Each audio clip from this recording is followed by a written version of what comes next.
Grace Whitfield pressed her shoulder blades against the brick wall outside Locanda Verde and let her eyes close for exactly 4 seconds, which was the longest break she had allowed herself in 14 hours. The night air smelled like garlic and candle wax drifting out from the restaurant's open door, and somewhere behind her closed eyelids, the beeping of monitors still echoed, a sound that never quite left her ears anymore. Her scrubs, the pale blue kind the hospital ordered by the crate, clung to her with the particular exhaustion of a double shift, and her feet throbbed inside sneakers that had stopped being white sometime around Christmas. She had not meant to stop here. She had meant to walk straight to the train, but her knees had other plans, and the wall outside the restaurant was the first solid thing she found. The valet line moved in a slow parade of black town cars, women in heels that cost more than her rent stepping out onto the sidewalk without once looking at her. That was fine. Grace had made peace with being invisible in places like this a long time ago. She was the wrong size, the wrong shift, the wrong kind of tired for anyone at Locanda Verde to notice. But then a shadow fell across her, and it did not move on. She opened her eyes to find a man standing directly in front of her, close enough that she had to tilt her chin up to meet his gaze, and for one disoriented second she thought she had drifted off standing up and was dreaming him. He was not dressed for anything as ordinary as dinner. His suit was a charcoal so dark it looked wet under the streetlight, cut so precisely to his shoulders that it had clearly never touched a rack, and a plain gold watch sat heavy on his wrist. No logo, no shine, just weight. 2 other men flanked him a few feet back, wide through the chest, hands folded in front of them like they were waiting for a signal that had not come yet. "You look like someone who has been on her feet since before the sun came up," the man said. His voice was low and even, an accent worn smooth by the city, Italian somewhere underneath the New York of it. "Observant," Grace said, because 11 years of emergency room work had burned most of her filter away. "Is there something you need? Or is standing very close to exhausted women a hobby of yours?" Something flickered at the corner of his mouth. Not quite a smile. He did not smile in rooms like this one. Not really. And some old animal instinct in her chest understood that before her brain caught up. "Marco Vitale," he said, as though the name should mean something, and from the way the valet nearly dropped a set of keys 10 feet away, it clearly did to everyone but her. "You work at Bellevue. I have seen you there. Twice." Grace straightened off the wall, ignoring the ache in her lower back. "I don't remember you being a patient." "I was not the patient." His eyes, dark and very still, held hers without blinking. "My cousin was. You were the only person in that entire building who spoke to him like a person and not a chart." There it was, the smallest crack of warmth in an otherwise granite face, gone again before she could be sure she had seen it. "That's the job," she said simply. "No," Marco said, "that is not the job. I have watched enough people do the job to know the difference." One of the men behind him shifted his weight, glancing down the street with the practiced unease of someone checking for something that might be following. Grace noticed it. She noticed things.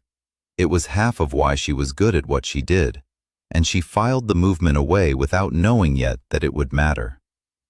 "I don't know what this is," Grace said, "but I've been standing since 2 in the afternoon, and I have a train to catch." "Let me have Bruno drive you," Marco said, nodding toward the wider of the 2 men, who did not react at all to being volunteered. "I don't get in cars with strangers, even ones in nice suits." That earned the smallest exhale that might have been a laugh, if laughing was something Marco Vitale allowed himself in public. "Smart," he said. "That is rare in this city." She should have walked away then. Every instinct she had built over a decade of triaging danger in a hospital hallway told her that a man surrounded by men like Bruno was not a man to linger with on a sidewalk after dark. But there was something in the stillness of him, something careful and watchful, that did not match the reputation she could already feel radiating off the people around them. The way the valet would not meet his eyes. The way a woman in red heels crossed to the far side of the entrance rather than pass too close. "Thank you for whatever this was," Grace said, "but I really do need to go." She had taken exactly 3 steps toward the corner when the black sedan idling at the curb erupted. The windshield went first, a spiderweb of white cracking outward from a hole the width of a dime, and the sound followed a half-second later, sharp and flat, swallowed almost instantly by the noise of the street. Grace's body moved before her mind finished processing what had happened. Years of trauma bay instinct dropped her low and sent her sideways, not away from Marco, but toward the recessed doorway beside her.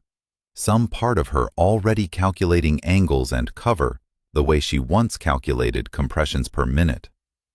A second shot cracked off the brick, an arm's length from where her head had been standing. Then, Marco's hand closed around her wrist, and his body came between her and the street in one motion. So smooth, it did not look like fear. It looked like something rehearsed 100 times, and he pulled her down into the recessed doorway with him, his back to the open street, his shoulder a wall against whatever else was coming. "Stay down," he said against her ear, low and utterly without panic. "I'm a trauma nurse," she said, breathless. "I don't do down well." "Tonight you do." His hand did not leave her wrist. Bruno already had a weapon out, angled low, moving toward the sedan with the second man beside him, both of them scanning the rooftops and the mouth of the alley across the street, with the calm of men who had done this before and would do it again. No more shots came. Somewhere down the block, an engine gunned and tires screamed against asphalt, and then the street went quiet, except for the restaurant's maitre d' shouting into a phone, and a woman somewhere sobbing into her date's shoulder. Grace's pulse hammered, but her hands, when she looked at them, were steady. They were always steady. It was the one part of her that never shook, not once in 11 years. "Is anyone hit?" she asked, already scanning the sidewalk, the valet stand, the crumpled figure of a man who had gone down near the curb, clutching his shoulder, blood blooming dark through his jacket. "Grace," Marco's voice again, sharper now, an order dressed as her name, but she was already moving toward the fallen man, low and fast, her body operating on the same frequency it did every single day at Bellevue. Danger reduced instantly to a set of solvable problems. Pressure, airway, vitals. She dropped to her knees beside him, pressed her palms hard against the wound in his shoulder, and started talking in the low, even voice she used on every patient who was more scared than hurt. "You're okay. It went through the muscle, not the bone. Look at me. What's your name?" "Tommy," the man managed, teeth gritted. "Tommy, you're going to be fine, but I need you to keep breathing normal for me, okay? Slow, in through your nose." Behind her, she heard Marco issue 3 short words to Bruno, and Bruno was already on a phone, and somewhere a siren started up in the distance, close enough that someone inside the restaurant must have called it the second the first shot landed. Grace kept pressure on the wound until 2 paramedics, who clearly knew exactly who Marco Vitali was, pushed gently past her and took over. And only then did she sit back on her heels, hands slick and dark, and let herself breathe. Marco crouched beside her, close but not touching, watching her the way a man studies something he had not expected to find on a sidewalk. "You could have stayed down." "You could have too," Grace said. "You didn't." That is different. Is it? He did not answer that. Instead, he reached into his jacket, pulled out a folded white handkerchief, and held it out to her without a word. And something about the gesture, so small against everything that had just happened, undid something in her chest that she did not have the energy to name. She took it. Their fingers did not touch, but it felt like they had. "You should not be standing on sidewalks near me," Marco said quietly, watching the paramedics load Tommy into the ambulance. "This is not the kind of danger that ends when the ambulance leaves." "Little late for that warning," Grace said, wiping her hands. "Also, for the record, I didn't ask for the danger. It found me while I was minding my own business against a wall." Something in his jaw tightened. "It found you because you were standing next to me. Then maybe you should stop standing next to exhausted nurses." "I have tried," he said, and for the first time there was something almost rueful in it. "I am not very good at it." The police arrived in a wash of red and blue light, and Bruno appeared at Marco's shoulder to murmur something low and urgent, and the temperature of the whole night shifted again, business replacing whatever fragile thing had just opened between them on the pavement. Marco rose, offered Grace his hand without thinking twice about it, and pulled her to her feet like she weighed nothing at all, which she knew for a fact was not true, and appreciated more than she wanted to admit. "Go home, Grace Whitfield," he said. "Lock your door." "You know my last name." "I know a great deal more than that," he said, and there was no menace in it, only a strange, careful honesty. "I intend to know more still." He was gone before she could decide whether that should terrify her. The next 4 days passed in the ordinary chaos of Bellevue, 12-hour shifts stitched together with vending machine coffee and the low hum of monitors. And Grace told herself the entire encounter had been a fluke, an isolated collision between two worlds that had no business touching.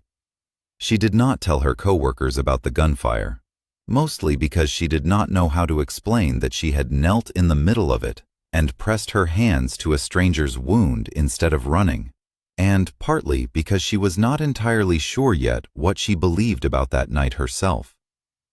Then, on the 5th day, a black car was waiting outside the hospital when her shift ended. Bruno stood beside it, arms crossed, patient as a mountain. "Mr. Vitali would like a word," he said. He also said, "If you say no, I am to drive away immediately and not ask twice." Grace studied him for a long moment. "And if I say yes?" "Then I open the door."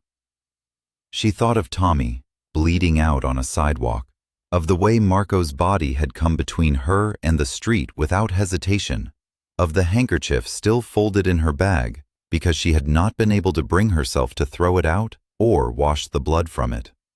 She thought about the fact that nothing about this was safe, and that she was, by every rational measure, a woman who avoided unsafe things. "Open the door," she said. The restaurant Bruno drove her to was not Locanda Verde. It was smaller, tucked into a corner of Little Italy with no sign at all, just a green awning and a door that opened before they reached it. Marco was already seated at a corner table when she walked in, a glass of red wine untouched in front of him, and he stood the moment he saw her, which surprised her more than the gunfire had. "You came," he said. "You seemed like the type to keep asking until I did." "I would have." No apology in it, just fact. She sat across from him, and for a moment neither of them spoke, the quiet stretching comfortably rather than awkwardly, which was its own kind of strange. A waiter appeared and vanished again after Marco lifted 2 fingers, no words exchanged, an entire language built on gestures she was only beginning to read. "Tommy is recovering," Marco said finally. "The doctors say he would have lost far more blood without you." "I didn't do anything special. Pressure and talking, anyone could have done it." No, Marco said, and something in his voice had gone quiet and certain. Anyone did not do it. You did. While bullets were still in the air, you crawled toward a man you had never met and put your hands on a wound that was not yours to fix. That's the job, Grace said again, the same words from the sidewalk, because it was the only explanation she had ever needed for herself. I told you before, that is not the job. That is you. She looked down at her hands, the same hands that had been steady through a decade of the worst nights of strangers' lives, and did not know what to say to a man who seemed determined to see past the scrubs to something she rarely let anyone look at directly. Why was someone shooting at you? She asked instead, because it was easier than sitting inside his gaze.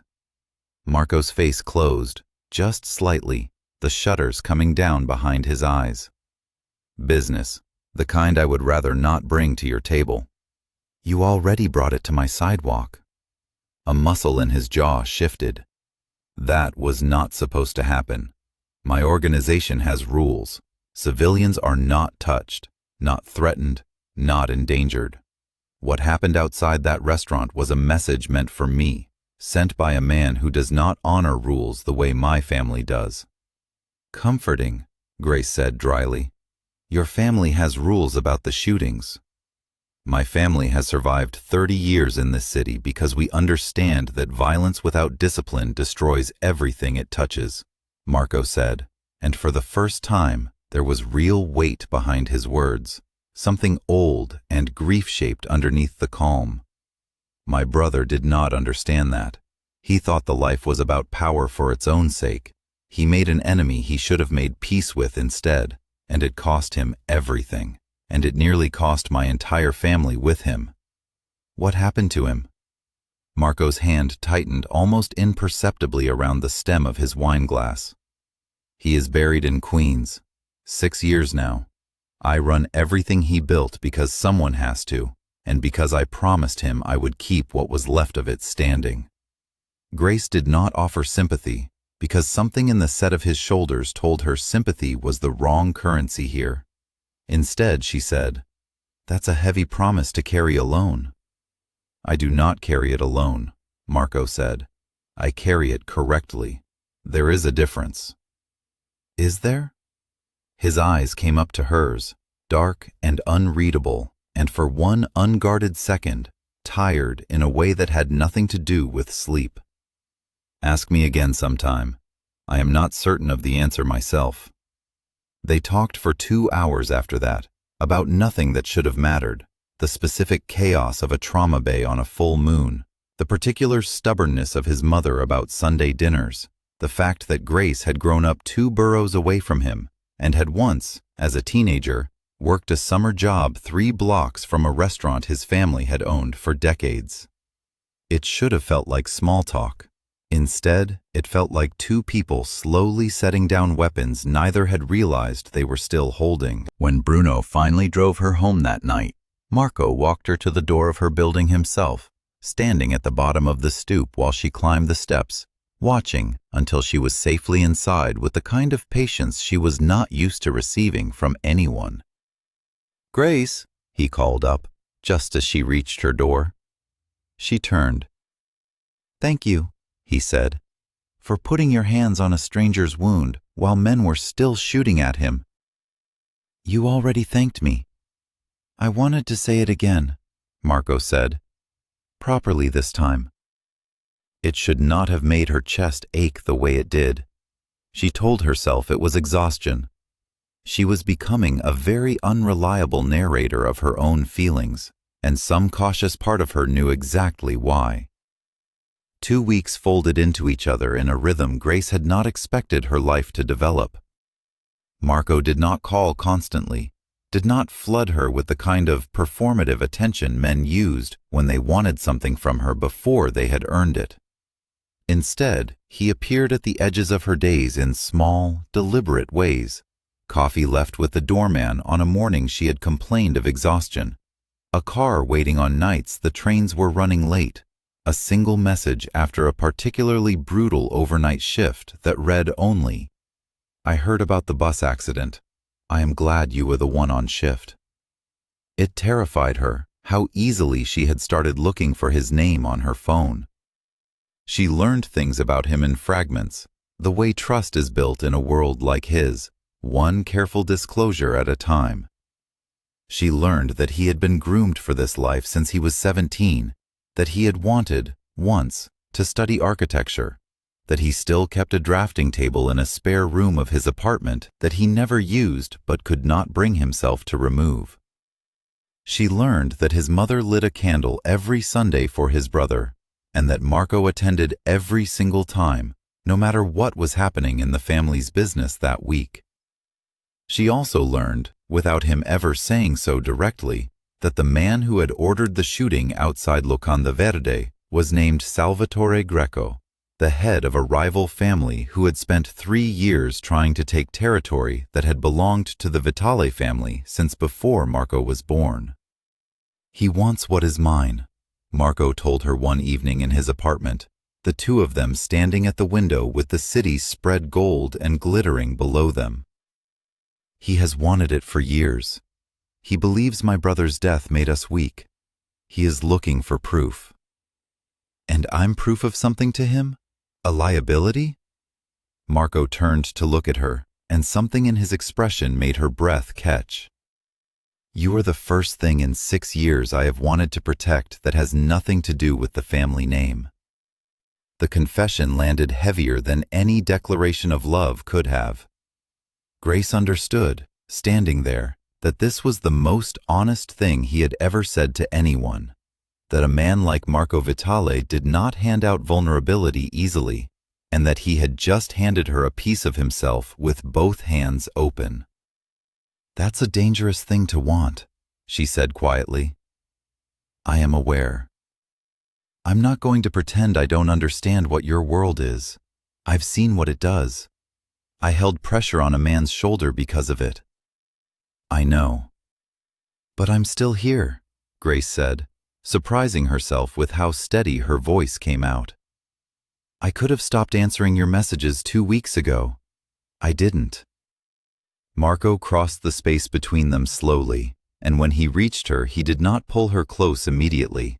He simply stood there, close enough that she could smell cedar and something warmer underneath it, close enough that the air between them felt charged with everything neither of them had said yet. "I am not a good man, Grace," he said quietly. "I have done things that would make you leave this apartment and never look at me again if you knew all of them." "I'm not asking you to be good," she said. "I'm asking you to be honest." "Then I will be honest." His hand came up, brushed a strand of hair back from her face with a gentleness that did not match anything the world outside believed about him. "I have not stopped thinking about you since you knelt on that sidewalk. I have built an entire life on control, and you make me forget what that word means." Grace did not pull away when his hand settled against her jaw, and she did not pull away when he closed the last distance between them. And when he kissed her, it was slow and certain and utterly unlike the careful, controlled man he presented to the rest of the world. She kissed him back, with both hands fisted in the front of his shirt, some final wall inside her coming down with a force that frightened her more than the gunfire had. Neither of them spoke when it ended. There was nothing left to confess. The silence between them was the truth now, plain and undeniable. The peace did not last.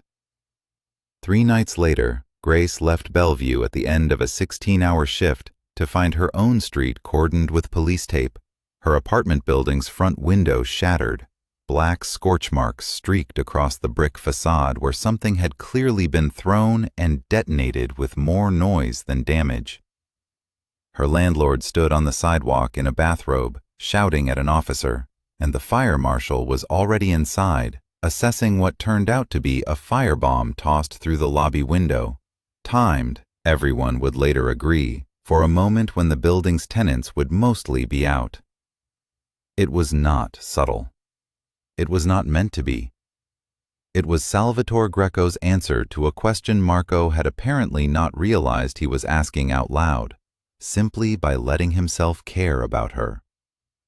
Marco arrived before the fire marshal finished his report, moving through the police line with the particular authority of a man half the officers on that block seemed to owe favors to. And when he found Grace standing on the sidewalk in her scrubs, unhurt but shaking with an adrenaline that had nowhere left to go, something in his face went colder and more still than she had ever seen it.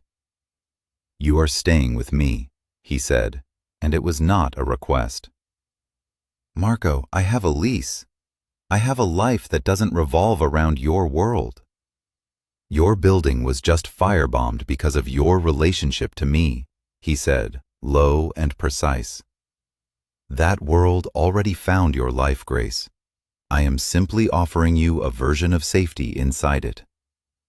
She wanted to argue, mostly out of principle, but the words would not come, because he was right, and because some exhausted, honest part of her did not actually want to be alone in a hotel room tonight, pretending this was manageable. "Fine," she said, "but I'm not going to be a woman locked in a tower waiting for you to solve this." "I would not ask that of you," Marco said. "I have seen what you do when the bullets start flying. Locking you in a tower would be an insult to both of us." His apartment that night felt less like refuge and more like a war room.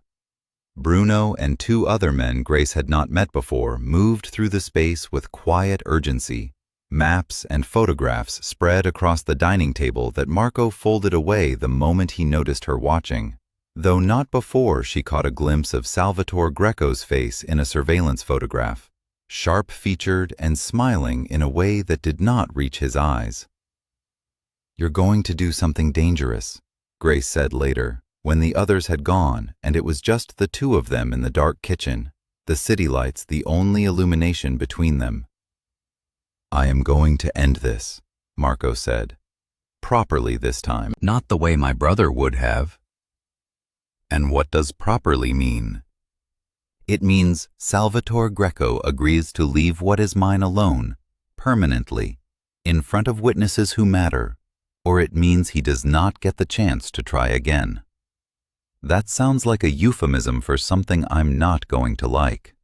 It is a negotiation, Grace. The Commission does not tolerate wars that spill onto civilians.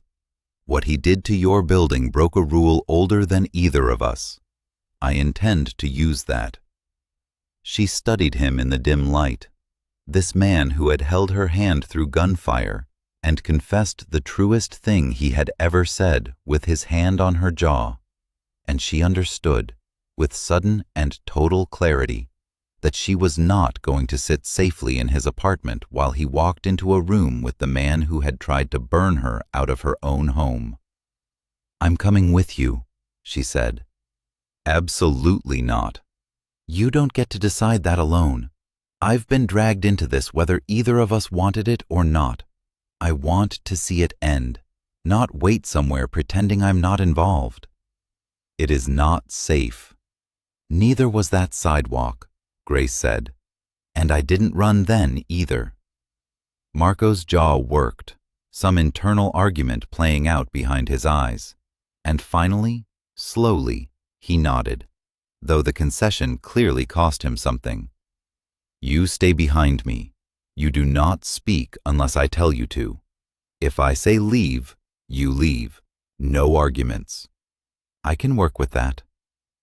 The sit-down took place 4 days later in a banquet hall on the border of two territories, neutral ground chosen by men older than either Marco or Salvatore, men who represented the Commission and whose presence alone kept the room from erupting into the violence that simmered just beneath its surface.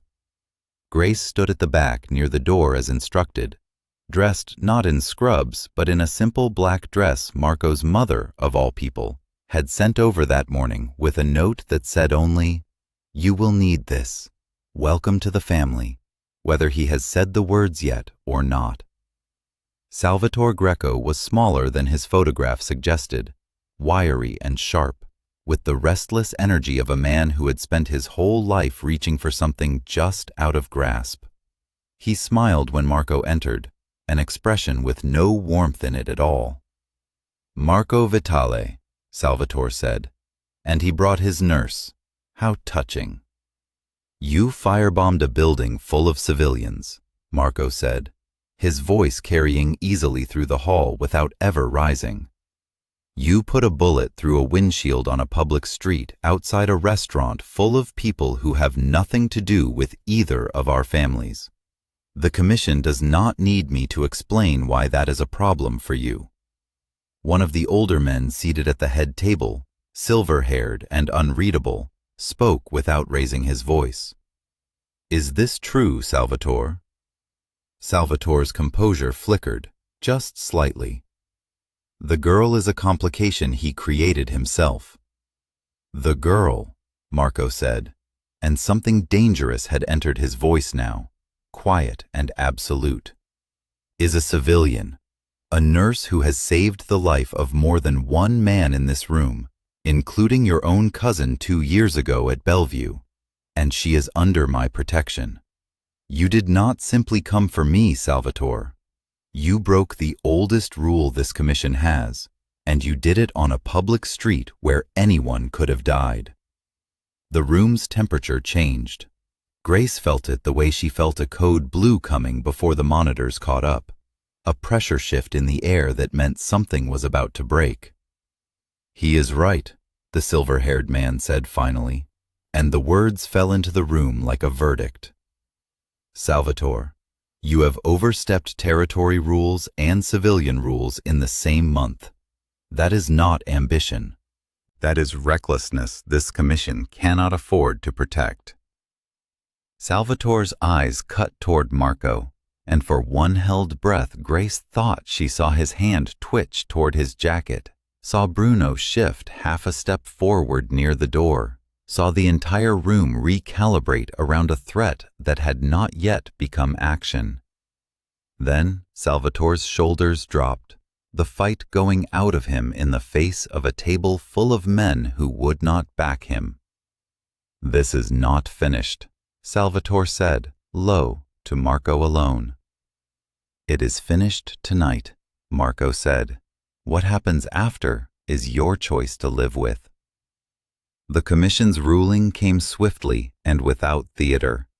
Salvatore's territory encroachments were reversed. A tribute was owed to the Vitale family as compensation for the attacks against a protected civilian, an unusual ruling that the silver-haired man delivered with a small, approving glance in Grace's direction, as though he understood exactly what she represented in a room built entirely around men. It was not a war ended in blood. It was a war ended in the one currency this world respected as much as violence: rules, honored in front of witnesses who would remember. Salvatore left the hall first, his men trailing behind him with the particular stiffness of a defeat everyone in the room recognized, but no one would say aloud. And only once the doors closed behind him did the tension in Marco's shoulders finally ease. He crossed the room to her, and Grace realized her hands had been shaking without her noticing, the adrenaline she had been holding steady through sheer will finally catching up to her now that the room had emptied of danger. "You did not need me here," she said quietly. "You could have walked in alone." "I could have," Marco agreed, "but I did not want to prove a point to Salvatore Greco without you standing beside me while I did it. I wanted him, and everyone else at that table, to see exactly what I am protecting and why." "Under his protection," Grace repeated. "Is that all I am to you? A civilian filed under your list of things to protect?" Marco's expression softened into something she had never seen on him before, something almost unguarded. "You misheard me, or I said it wrong. You are not under my protection because you are weak, Grace. You are under it because you are mine, and I intend to spend the rest of whatever time I am given making sure nothing in this world touches you again without going through me first." "That's not a very romantic way to say it." "I told you," Marco said, the corner of his mouth finally lifting into something that reached his eyes for the first time since she had met him. "I am not a romantic man." "No," Grace agreed, closing the last of the distance between them.